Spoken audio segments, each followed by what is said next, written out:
Okay, how are things going so far? Feel like you're keeping up okay?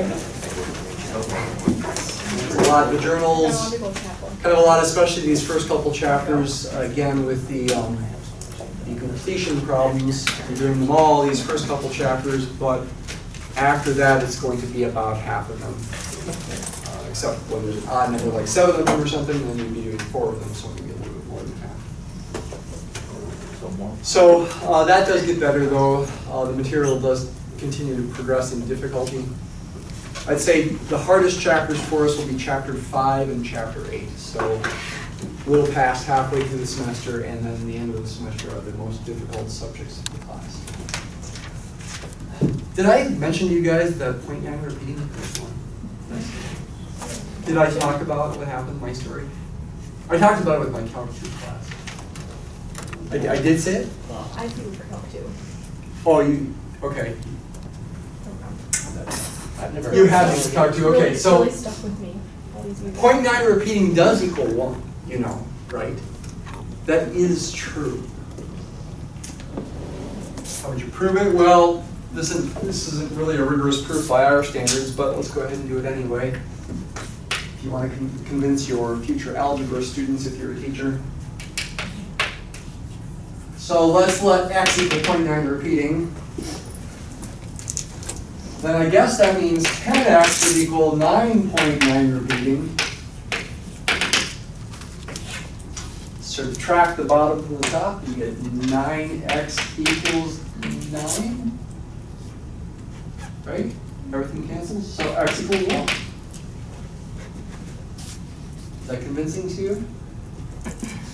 Can we really subtract infinitely many 9s like that to get 9 point, like that? Maybe that's a little bit non-rigorous there, that part of it. What's another proof? Well, what does 0.9 repeating really mean? It really means 9/10 plus 9/100, 9 over 100, plus 9/1000, 9 over 1,000, plus 9/10,000, etc. In other words, it's really an infinite series. It's a summation.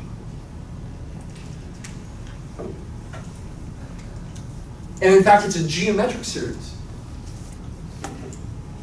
With first term 9/10, zoom in on that. Can we see it on there okay?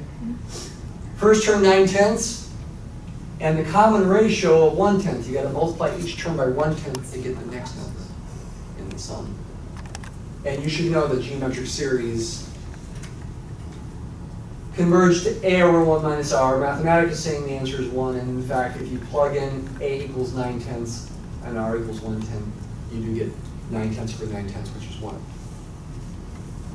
Then we have my joke proof. This is my favorite proof. Here's a joke proof. Okay, wise guy, if 1 is not equal to 0.99 repeating, then give me a number between them. Ha! You can't. QED. That's my favorite proof. My son doesn't believe this still, I think. Well, at least a few years ago, he didn't believe me. He's like, well, can't you add like a 5 after all the 9s? No, not allowed. That's not how we do real numbers. Decimal representation. Okay, here's my personal story related to my son not believing it. He didn't believe me. I'm like, well, it's even on Wikipedia. Of course, you can always trust Wikipedia, right?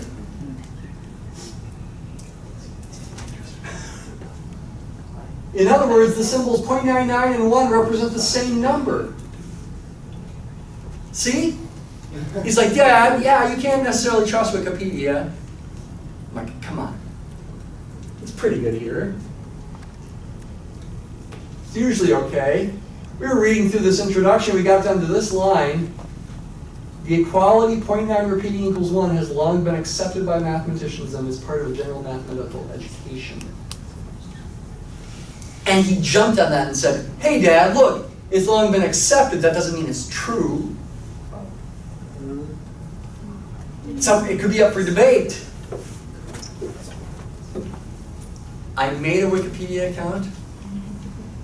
I went in and changed that sentence, and I wrote, has long been accepted by mathematicians and is most definitely true. within 10 minutes somebody had deleted that. And I'm like, come on. I sent them a note, you're messing with my son's mind. They never responded. They have Wikipedia page guardians, they think I'm a troll or something.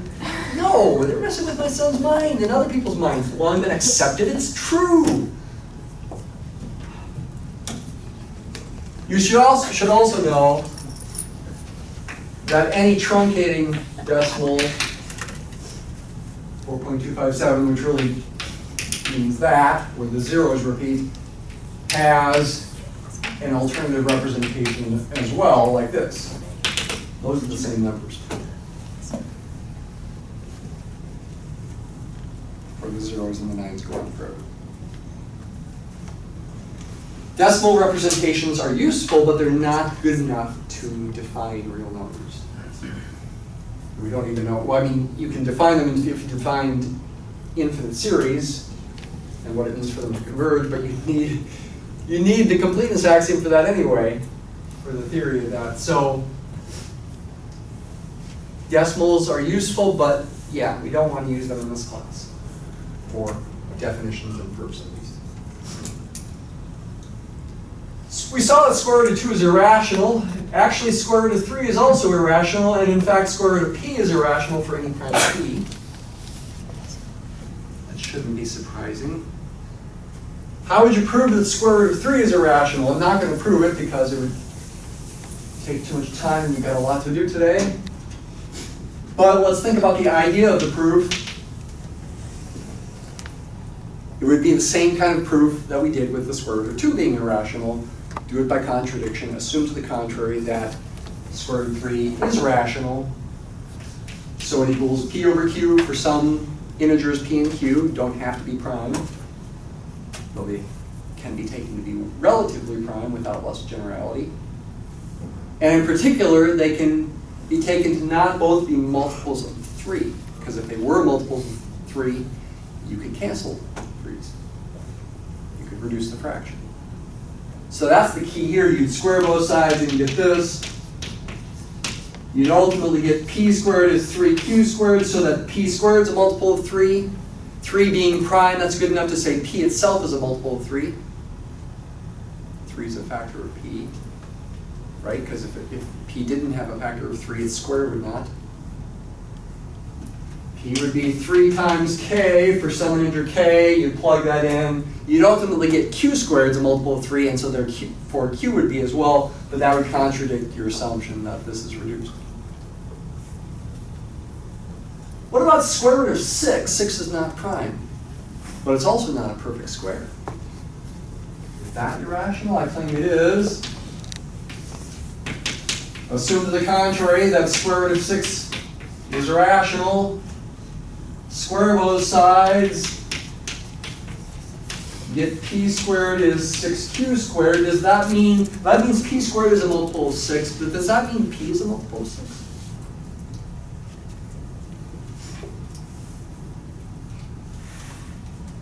Can you think of a number? Let's see. That's a multiple of 6. Whose I'm trying to think here. It doesn't, I'm trying to say it doesn't necessarily mean p is a multiple of 6, but I'm trying to think of an example. Think of a perfect square. It's a multiple of 6. To tell you the truth, I'm not sure offhand. I'm running low on time and feeling embarrassed that I can't think of this. But you certainly can say p, since 6 is 2 times 3, you can say p squared is a multiple of 2. And you can do the same kind of thing. P is 2 times k. That would mean 4k squared equals 6q squared, which would also mean 2k squared is 3q squared, which would mean q squared would have to be a multiple of 2, and q would be a multiple of 2. So I'm a little unsure if you can say because p squared is a multiple of 6, that has to mean p is a multiple of 6. 6 is not prime, so I'm not quite sure about that. But if you can say p squared is a multiple of 6, it is also a multiple of 2, plug that in there, simplify a bit, that's going to mean q squared is a multiple of 2 as well, so q would have to be a multiple of 2, contradicting the fact that you assume the fraction is reduced. Okay. I think after class I'll try to figure out my mistake, my thought here, and maybe put a correction in the video to update what it should be. What about the sum of two irrational numbers? Is that irrational? In general? It's actually not in general. Take a trivial example. Pi plus negative pi is 0. But in this particular case it is. How would you prove it? You'd try a contradiction again, assume it equals p over q, where p and q are integers and the fractions reduce, say. Or not, maybe we don't even have to assume that fraction is reduced, because through a little bit of experimentation, for example, if you square this thing, what do you get? If you square this thing, this is what you're going to get. 5 plus 2 square root of 6. The square root of 2 plus square root of 3 is related to square root of 6. And in fact, you could solve this equation for square root of 6 by subtracting 5 from both sides and dividing both sides by 2.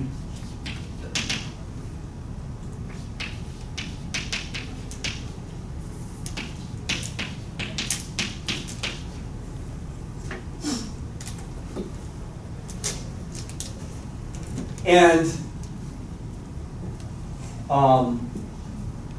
if this were rational, then this expression would be rational, meaning square root of 6 is rational, but we know square root of 6 is irrational. Say that again. If we're trying to prove square root of 2 plus square root of 3 is rational, assume to the contrary is irrational, assume to the contrary that it's rational, do this calculation, solve for square root of 6. If square root of 2 plus square root of 3 is rational, that would mean square root of 6 is rational. If you square a rational number, you get a rational. We're subtracting 5, we're dividing by 2. This would be rational. So this would be rational, but we already know square root of 6 is irrational, so that would be your contradiction in that case. So sometimes if we take tricks like this. But in all these situations, we're really assuming these numbers exist. Square root of 2, square root of 3. We're really, with square root of 3, for example, we were really proving if x squared equals 3, then x is not rational. But how do you know there is a number whose square root is 3? How do you know they exist? That's where the completeness axiom comes in. So let's look at the completeness axiom again. And we are, after looking at this and thinking about a few basic examples, we will prove that square root of 2 exists. So here's again the statement, along with a question and a remark. Every non-empty set of real numbers that is bounded above has a supremum. That's the way the book says it. I added the parenthetical phrase there, real number. Every non-empty set of real numbers that is bounded above has a real number supremum. To emphasize the distinction between the real numbers and the rationals, for example. Since sets of rational numbers are also sets of real numbers, the rational numbers as a set do have a least upper bound, a supremum, but it might not be a rational number. It could be irrational. So for extra emphasis, I put the phrase real number in, even though the book doesn't. All right, let's unpack this with more precision than we did last time.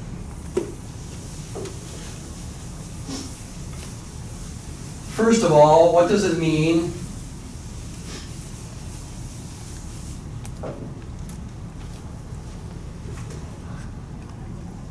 to be an upper bound of a set?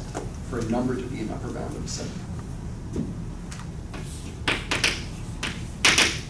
given a set that's a subset of a real number line,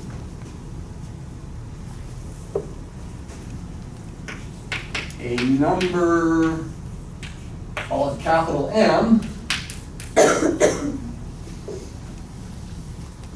being a little redundant here, a number, by saying M is an element of the real number system, I'm already emphasizing M as a number there, but that's not a big deal, is an upper bound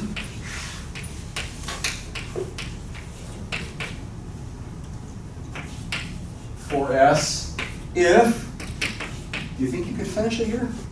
Can you finish this definition?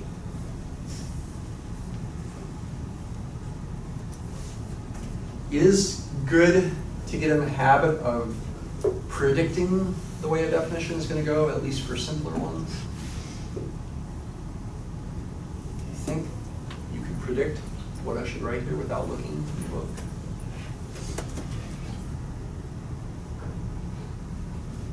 Did you say if M is greater than or equal to every number in S? Yep, that's it. Think about a real number line. You've got some set S. It could be an interval. It doesn't have to be an interval.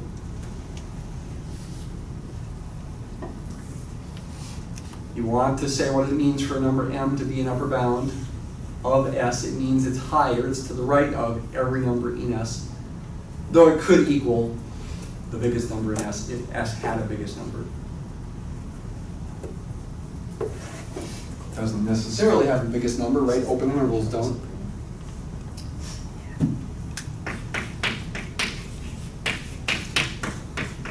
Make sure you get the quantifier in there. I put it in this order. I said if X is less than or equal to M for all X and S, that's the typical order that I like to write things in. You actually could switch those those clauses there. You could say if for all X and S, X is less than or equal to M. In that case, you could switch the order. Can't always switch the order, but in this case, we have the same meaning. You could also write it as X in S implies X is less than or equal to M. That's what you would have to prove if you wanted to prove that a particular number M is an upper bound of a particular set S. You have to assume X is in S and show that X is less than or equal to M. Show that this implies that.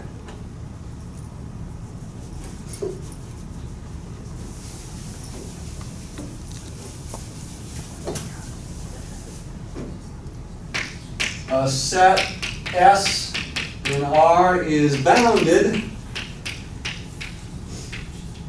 if, once I've got this definition, this other definition is pretty quick. You don't even have to write symbols, you can just write words.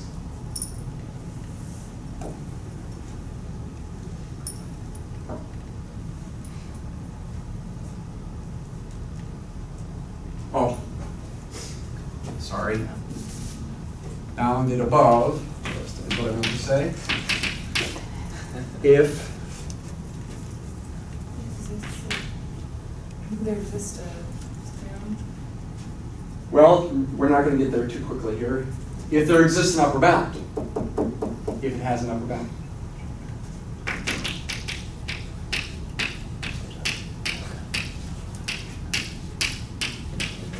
I separated this into two steps. I could have done the definition of bounded above in one step. I could have said a set S is a subset of R. That is a subset of R is bounded above if there exists a capital M such that for all X in S, X is less than or equal to M. Say that again, listen again. I could have said a set S is bounded above if there exists a capital M with the property that X being in S implies X is less than or equal to M. I could have phrased that second definition that way.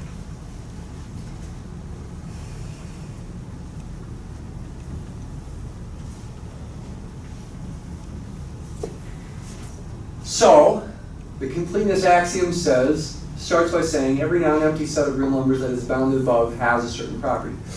Again, this is what it means to be bounded above. Intuitively, it doesn't go off to infinity. And again, don't think necessarily in terms of just intervals. We could be focused on the set being some subset of the integers, for example, 1, 3, 11 or something like that. That's bounded above. Just a 3-element set. We could consider the set to be the positive integers, z plus in the book's notation, also called the natural numbers, n. That's not bounded above. There is no upper bound for that set. It doesn't have to be an interval that we're talking about here. We often talk about intervals as being our sets that we're focused on, but not always. What is a supremum?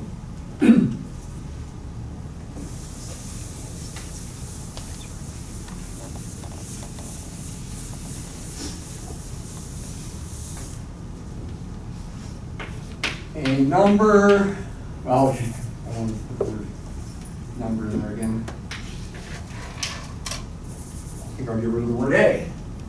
Beta in the real number system is the supremum of a set S, that's a subset of the real numbers, if two conditions hold. Beta is an upper bound of S.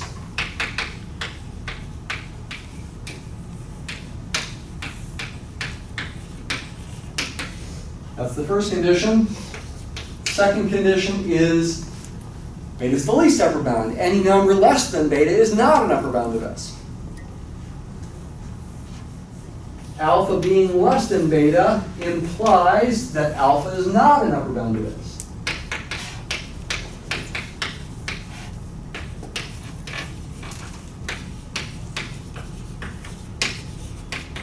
What does that mean? It means there's something in S that's bigger than alpha.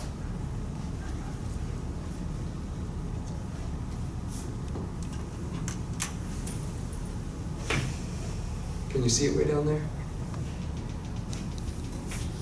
There exists an X in S such that X is bigger than alpha or alpha is less than X.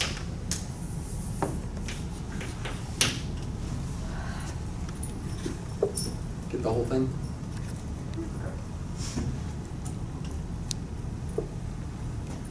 It's the supremum of the set if these two conditions hold. Beta is an upper bound of S.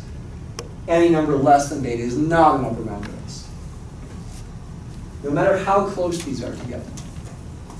So we saw the example last time that the supremum, written sup, of the interval from 0 to 1 is 1, the open interval. 1 is not an element of this interval, but it is the supremum. It is the least upper bound. The least upper bound is the same as supremum. It is an upper bound of the set. Every number in the set is indeed less than or equal to 1. No number less than 1 is an upper bound, though. No matter how close it is to 1. I'm writing some 0.9s, but I'm stopping. I'm not repeating decimal there. That's pretty close to 1. It's not an upper bound of this set. I can find a number bigger than it that is still in the set. Just add one more 9, for example. The supremum of the closed interval from 0 to 1 is also 1. This time, the supremum is in the set. It is still the least upper bound of the set. It is an upper bound of the set. Every number in the set is less than or equal to 1. Any number less than 1 is not an upper bound of the set. How about the supremum of the following set?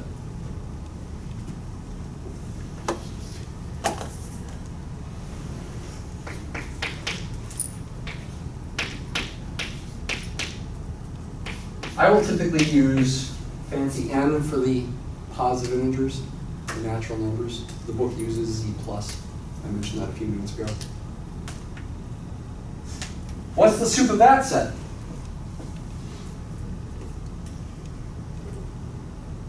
you visualize it in your head?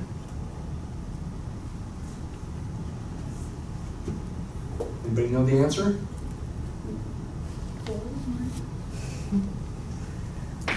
It's 1. What does this set look like? When little n is 1, this is 1 minus 1 is 0. 0 is in the set. When little n is 2, 1 minus a half is 1/2. 1/2 is in the set. When n is 3, 1 minus a third is 2/3. 2/3 is in the set.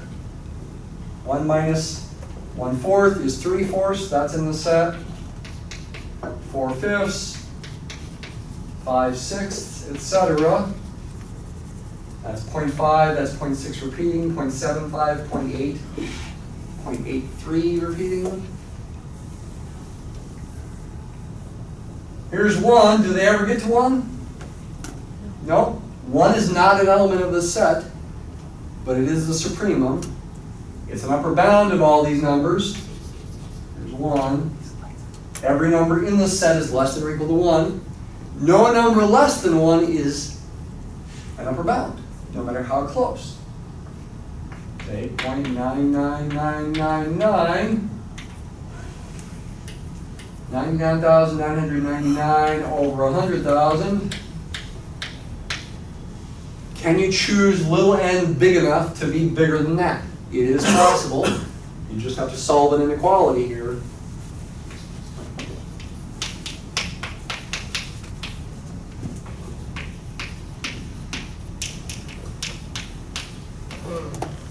Solve that inequality. It's equivalent to this inequality.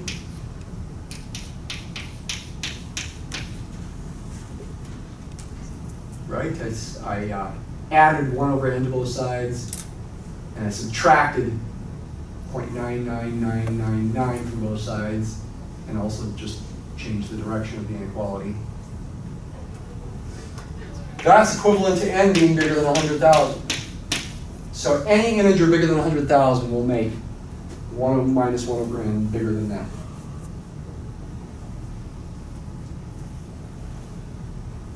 I'm going to be doing a lot of scratch work today and not full proofs.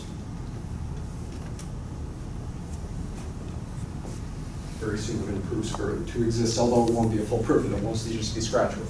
Okay? Mostly in textbooks you see finished products. You experience a different reality. You have to do scratch work to figure things out to begin with before you write down the nice, elegant proof if you can. Again, why not also state that every nonempty set of real numbers that is bounded below has a real number? Okay, I looked it up yesterday. It's infimum, not infimum. I was wrong. But I always heard my profs just say inf, okay? And I think from now on I will just say inf. Shouldn't you also state that every nonempty set of real numbers that is bounded below has an inf? No, you don't have to have that as an axiom because you can prove it. I hinted at the proof last time. I will hint at it again today in the same exact way. I hope my hinting with my arms here is clear. Say you got a set that's bounded below. Maybe it's not bounded above. Maybe it goes to infinity in that direction. It's higher than every positive number eventually. You're thinking of it as a sequence or something. It's bounded below. How do you prove that it has an inf? Consider the set of all the opposites of the given set. If -5 is in the given set, then +5 is going to be in the new set. If 2 is in the original set, then -2 will be in the new set. I'm negating all those elements to create a new set. Because the original set's bounded below, the new set, I'm flipping across the origin here, is bounded above. So by the completeness axiom, it has a sup. Call it beta. Beta doesn't have to be positive. The original set could all be positives, and the new set could be negatives. But anyway, the new set now has a sup. Call it beta. Take the opposite of beta, negative beta. Prove that's the inf of the original set. The greatest lower bound. It's a lower bound of the set. And no element bigger than it is a lower bound. Thinking in terms of number line here is really key. Later on, we're going to see that the completeness axiom is equivalent to the statement that every Cauchy sequence of real numbers converges to a real number, but we don't know yet what a Cauchy sequence is. Because of this, sometimes people take that to be the completeness axiom. We have to talk about what sequences are first. All right. I say prove square root of 2 exists here. I'm not going to do a full proof because it would take too long. But let's see if we can get some intuition about how to go about doing it. The book proves that the cube root of 5 exists. That's their example.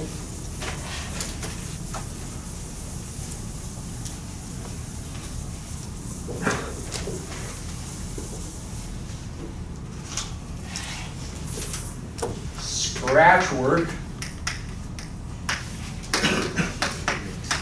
for proof that there exists a real number x. Actually, I'm going to call it beta. So a real number beta such that beta squared is 2.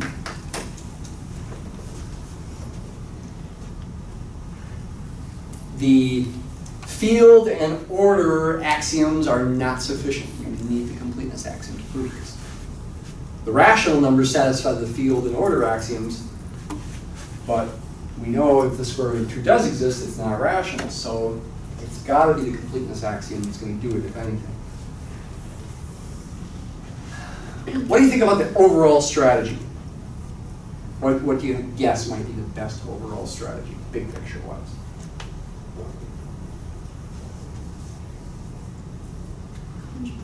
Do proof by contradiction. Well, we first have to define what beta is first, and then suppose to the contrary that its square root is not equal to. I said what to define beta to be the other day. You remember what I said?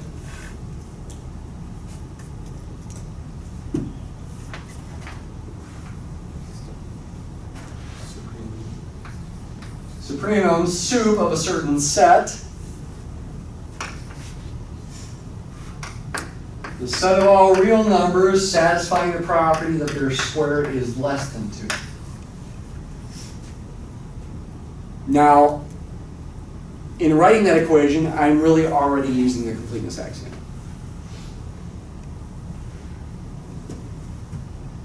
I'm assuming it's not too bad to prove this is bounded above. And nonempty. Therefore, the supremum exists, and I'm letting beta equal that. That's the one spot you use the completeness axiom, is in defining this number. Does it make sense that this should be the square root of 2? Imagine a number line. Actually, this set will be the open interval from negative square root of 2 to positive square root of 2. That will be what this set is. Reality, not including the endpoints. Yeah, the sup of that is going to be square root of 2. That's the intuition. It's not a proof that square root of 2 exists, but that's the intuition about why the sup of this is probably the square root of 2, and in fact it is. How do you prove the set's not empty? Easy. 0's in the set, 1's in the set, negative 1's in the set. Just find one number that's in the set, then it's not empty. How do you show it's bounded above? Is that easy? Call this set A. Claim A is bounded above. My abbreviation for bounded is going to be BDD. That is the standard abbreviation for bounded. Well, you have to find an upper bound. Maybe 2? Nice simple number that we think is probably an upper bound. Can we prove that 2 is an upper bound? I think so. Give me an x in this set A. Can I show it's less than or equal to 2? Maybe the best thing to do is contradiction, actually.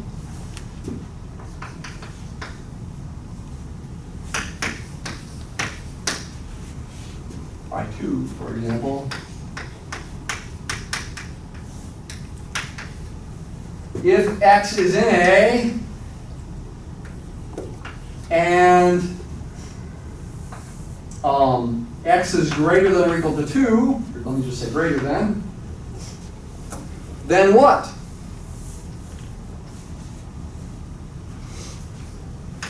Then x squared is bigger than 2 squared is 4, which contradicts the fact that x is in A. Done. Is this step obvious? Are we allowed to do that with just the properties that we know? Well, technically, if you want to be extra technical about it, it would take a little bit more work based on the order, the definition of an ordered field. Technically speaking, if you want to go to real basic principles, x being bigger than 2 means x minus 2 is bigger than 0. We want to show x squared is bigger than 4, meaning we want to show x squared minus 4 is also bigger than 0.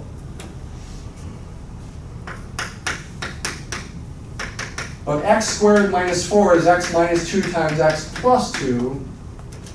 Hey, x minus 2, that's positive. Is x plus 2 positive?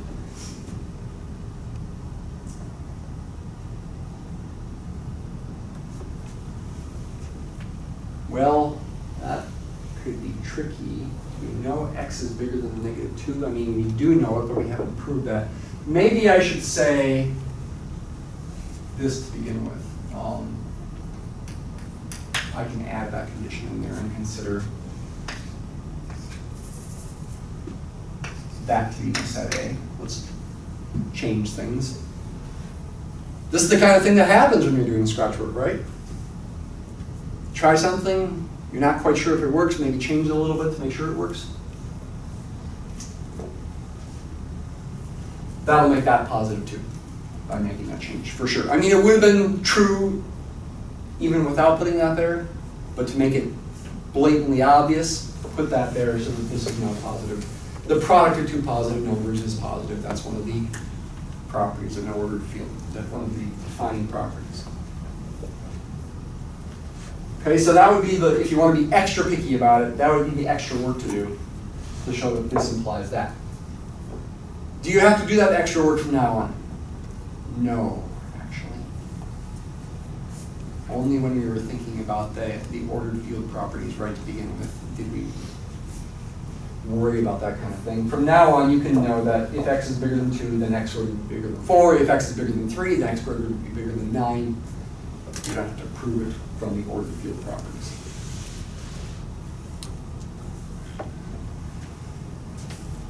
So A is bounded above. It's nonempty and bounded above. It's got sup by the completeness axiom.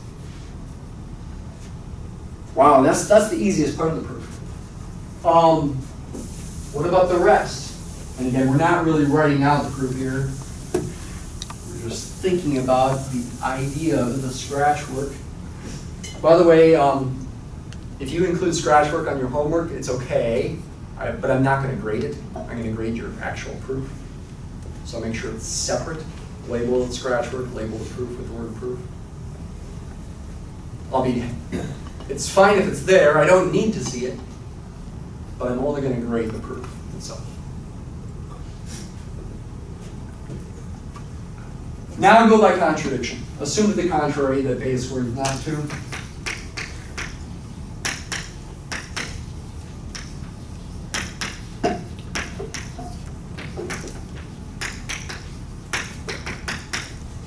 Then by the principle of what's called trichotomy, that means beta squared must either be less than 2 or bigger than 2. In saying that the real numbers form an ordered field, we're really saying the order is what's called a total order, meaning given any two numbers, they're either equal. Give me any two numbers, A and B. They're either equal, A is less than B, or A is greater than B. One of those three things has to happen. With things called partial orders, that doesn't have to happen. Anybody ever heard of a partial order? Maybe in discrete math?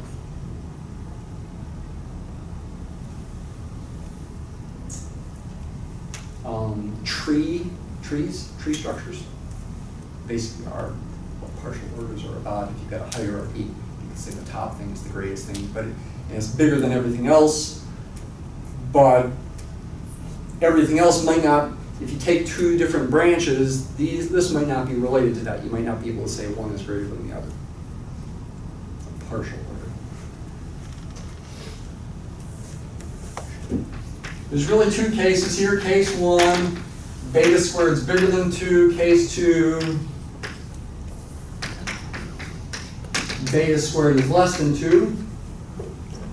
We're not going to have time to consider both of these, so let's consider just one of them. Let's consider case 2.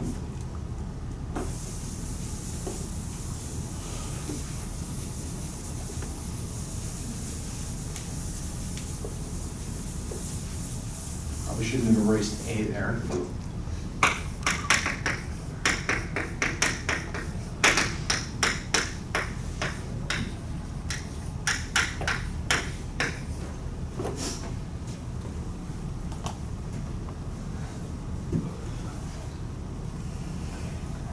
Consider case 2.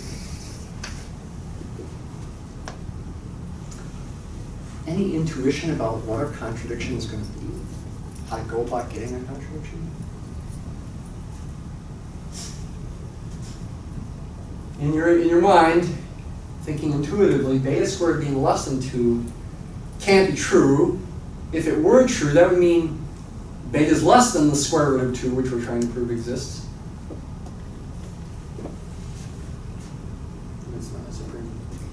Yeah, probably the contradiction is going to be that beta is not going to be the supremum in the sense that it's not going to be an upper bound, perhaps. Maybe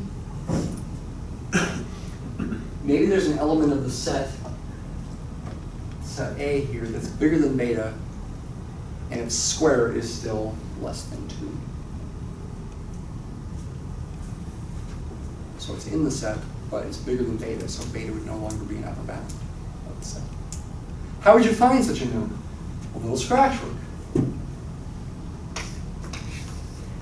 The most common letters for small numbers that we use in here are epsilon and delta. I'm going to use a delta here.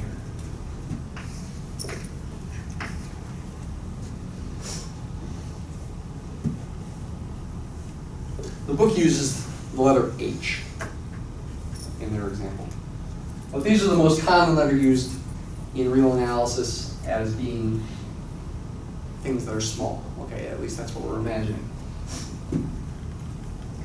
Can I pick a small delta, just barely bigger than 0, such that beta plus delta, which is bigger than beta, has a square that's still less than 2? So that it's in the set. It's an element of the set that's bigger than beta, meaning beta is not an upper bound. It can't be the sup. It contradicts the fact that beta is defined to be the sup. Can I solve for such a delta? Well, it's going to be handy to also assume, without loss of generality, that delta is less than 1.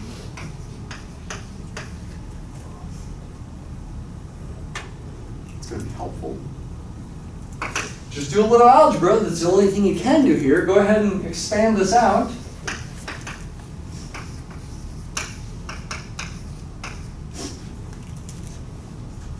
Can I choose delta really close to 0 so that this is guaranteed to be less than 2? I got to use this assumption here in some way.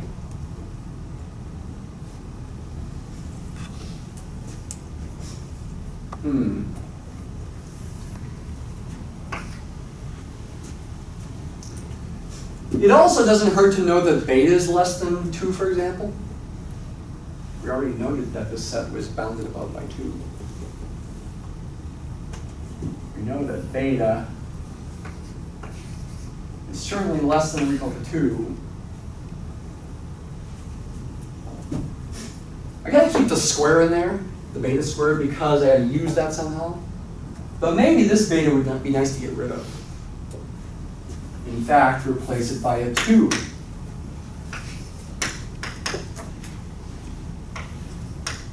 get 4 delta. Trying to make things simpler here is the idea. And since I went ahead and assumed delta was between 0 and 1, without loss of generality, less than 1, delta squared is going to be even smaller. I can replace delta squared with just a delta. This is a common thing to do in real analysis proofs, is to take something that looks complicated and don't say it equals something else simpler necessary, but maybe less than or equal to something else that's simpler. And it's going to be good enough.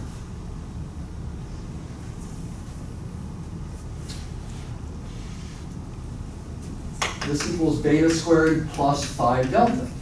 What do I want? I want, we put the word want here, this to be less than 2 to get my contradiction. Because again, it would mean beta plus delta is in A, but beta plus delta is bigger than beta, so that contradicts beta being the least upper bound. It would no longer be an upper bound. Is that possible to do? Solve the inequality for delta and see if delta ends up being positive. This is equivalent to delta being less than 2 minus beta squared over 5. Can you pick a positive number that satisfies that? Yes, because beta squared is less than 2, 2 minus beta squared is positive. Divided by 5 is still positive. You can pick such a delta. You could pick it to be 2 minus beta squared over 10 if you wanted to.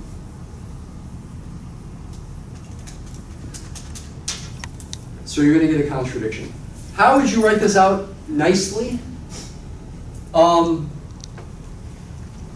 In case 2, you'd start by saying choose a delta bigger than 0 so that this is true, and also so that delta is less than 1, just in case that happens to be bigger than 1.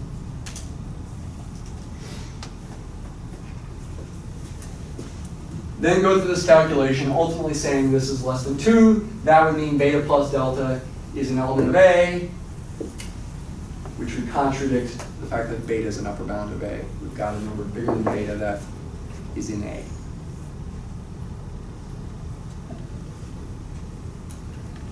Case 1, you'd end up finding a delta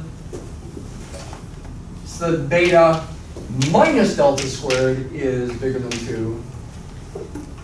And your contradiction would be to the fact that beta is the least upper bound, because you have a number smaller than beta that would still be an upper bound of A. Choose delta so small that this happens.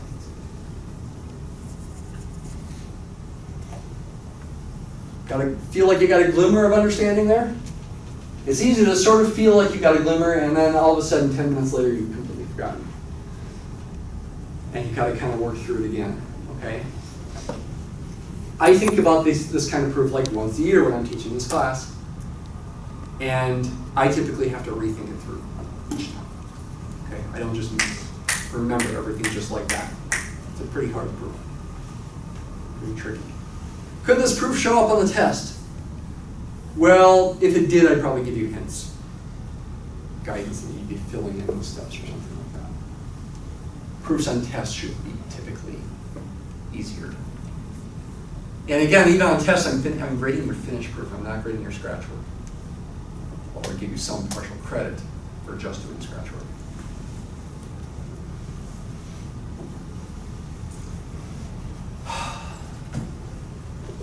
How are we doing? We are at 51 minutes, it looks like. What else is worth saying here for a few minutes?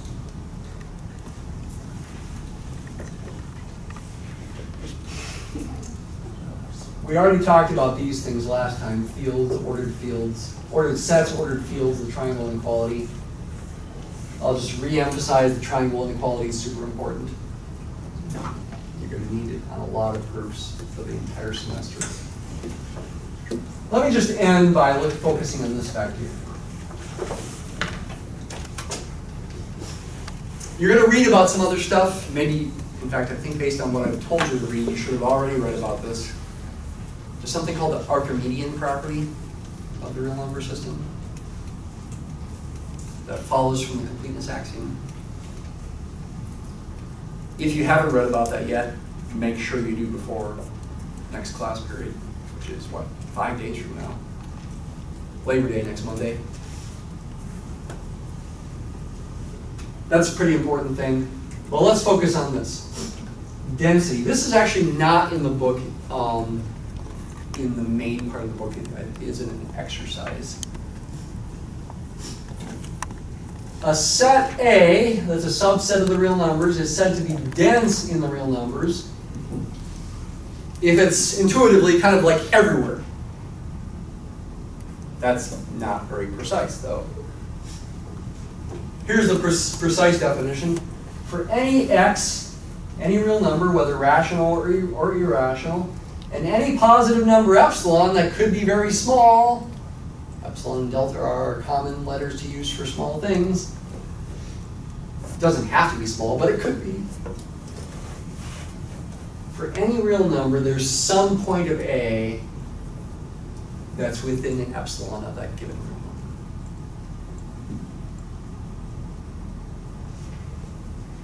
There exists a point in A, y, not equal to x, that's in this interval. In other words, this intersection is nonempty for all x. Okay, how do you make sense out of this? Think of an example. It turns out the set of rational numbers, q, is dense in the set of real numbers, r. There's rationals everywhere. They fill up the number line a lot, so to speak. Give me any real number, whether rational or irrational, and any positive number epsilon, and look at this interval here, from x minus epsilon to x plus epsilon, a tiny little interval centered on x. There's going to be rational numbers in there not equal to x. That's the point, no matter how small that interval is. Got that? Epsilon could be tiny. No matter how small epsilon is, and whether x is rational or irrational, there are rationals in that interval that are not equal to x, if x happens to be rational. There's at least one rational. Actually, there's infinitely. Okay? That's the basic idea. We will talk about that more. All right, it's 54 minutes today. Does that mean that the integers are dense? Integers are not dense, right? Jordan.